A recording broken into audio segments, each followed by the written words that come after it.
You know, there is a hadith. The Prophet ﷺ, once a man came to him and complaining about his brother. And he said, you know, I'm a rich man. I'm a businessman. I work hard. I earn. I take money and I spend on my family. But my brother, listen carefully to the hadith. My brother, he doesn't work. Every time ibadah, he's in the masjid, he's ibadah, he's with the Quran, he's doing something and so. Now I am fed up to spend money on him. Every time I give him in the month, so much money, so much money, so much money. I'm looking after him. Now I am tired. Now I am tired.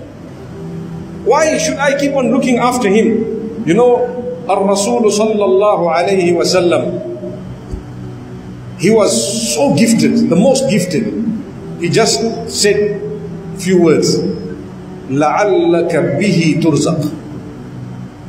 Maybe because of him you are getting your rizq. Maybe because you are spending money there, so Allah is giving you more. The brother was quiet. The story was over.